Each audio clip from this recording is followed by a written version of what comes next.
Il était à la base un navire d'assistance en mer du Nord pour l'industrie pétrolière et gazière. Depuis 2019, c'est la Méditerranée qu'il parcourt pour porter secours aux migrants.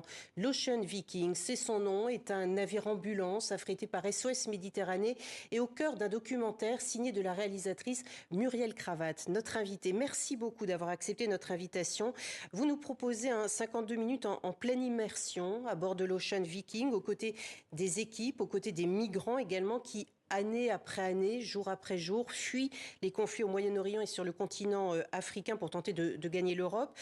Comment et dans quelles conditions avez-vous pu tourner ce documentaire ?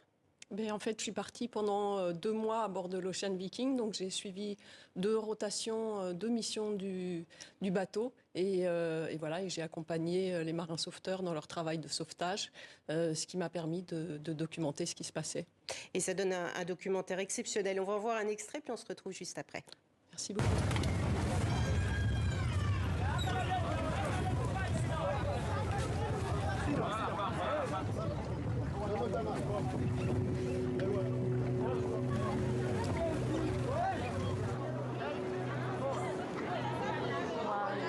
Ici, c'est un bateau humanitaire et ce bateau, il existe parce que les nations, en fait, ne prennent pas leur responsabilité d'assister les personnes en détresse en mer. Je sais. Il y a du vent? C'est quoi ce bateau, le Cap 200? Merde. C'est les bien. I want to know if they have gas. It's 644. Voilà donc pour cet extrait.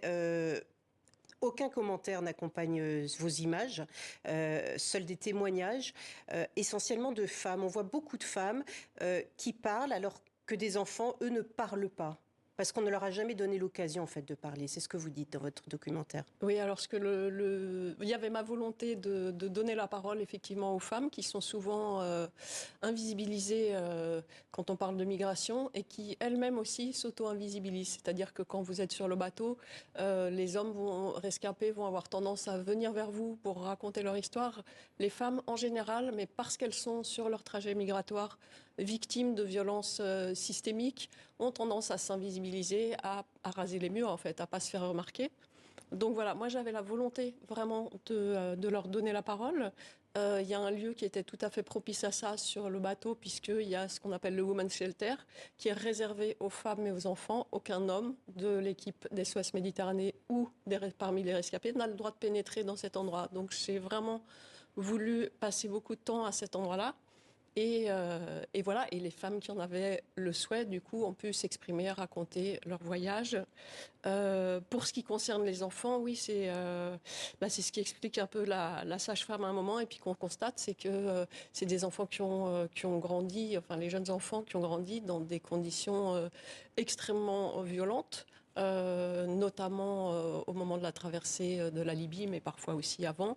Et donc, certains sont affectés de traumatismes lourds, comme le fait de ne pas prendre la parole, parce qu'eux-mêmes aussi ont été habitués à s'invisibiliser, à ne pas se faire remarquer. Oui, parce qu'on découvre des enfants incroyablement calmes en dépit de la situation qu'ils sont en train de traverser.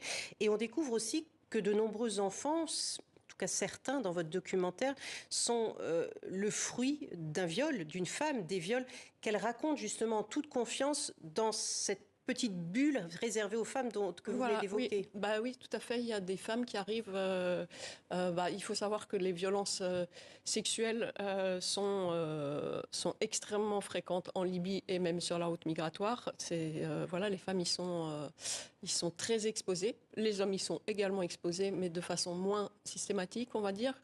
Et donc certaines femmes arrivent avec des enfants qui sont nés suite à des viols ou arrivent enceintes suite à un viol. Et donc, c'est des situations extrêmement, extrêmement douloureuses.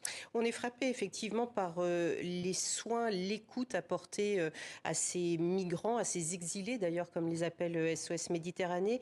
On a presque l'impression qu'on a envie de leur insuffler un nouveau souffle de vie. Il y a presque une atmosphère tout à fait particulière lors de la distribution des repas, par exemple. On est clairement sur une mission humanitaire et vous parvenez dans votre documentaire à heurter cette mission humanitaire à la raison d'État, en fait, aux pays qui souhaitent contrôler l'immigration. Alors, je crois je vais répondre d'abord sur la première partie. C'est vrai que sur le bateau, il y a, on peut dire que c'est une bulle, une parenthèse d'humanité, après souvent des mois, voire des années de violence incessante. Et donc, c'est aussi la fin de quelque chose et le début d'autre chose, puisque la Libye est derrière tous ces rescapés et la perspective de l'Europe s'ouvre à eux. Voilà, mais je tiens à rappeler quand même que l'Europe n'est pas forcément une destination rêvée, mais c'est plutôt une destination où de proche en proche, ces exilés qui au départ fuyaient un pays en allant dans le pays d'à côté, puis dans le pays d'à côté, puis dans le pays d'à côté, se retrouvent en Libye. Et la Libye fonctionne comme un entonnoir où pour fuir la Libye, il faut partir vers l'Europe. Donc il faut casser cette image de l'Europe qui serait le rêve absolu. D'une part, voilà, ça me paraît important. Et vous mentionnez la Libye parce qu'il y a cet accord en 2017 conclu entre l'Union européenne et la Libye. C'est à la Libye, effectivement, de gérer l'afflux. Alors, en fait, ce qui se passe, c'est que, oui, une zone de recherche et sauvetage a été affectée à la Libye en 2017 ou 2018.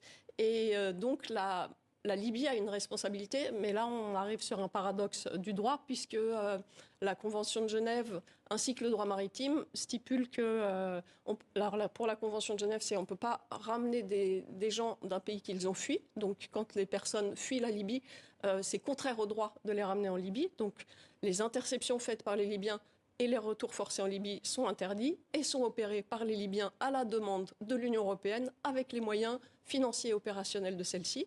Donc je pense que voilà, il y a une forte responsabilité de l'Union européenne dans ce qui se passe à ce niveau-là. Et l'autre chose, je ne sais pas. On va rappeler justement les chiffres. SOS Méditerranée a secouru plus de 39 000 personnes en Méditerranée depuis 2016, lorsque 20 000 migrants y ont trouvé la mort de 2014 à 2022. Et c'est ce que porte votre très beau documentaire justement sur toutes ces personnes secourues. Merci beaucoup, Madame, d'être venue sur notre plateau. Il y a une diffusion demain sur Public Sénat, à partir de demain, qu'on pourra également retrouver en ligne. Merci beaucoup d'avoir été avec nous sur notre plateau.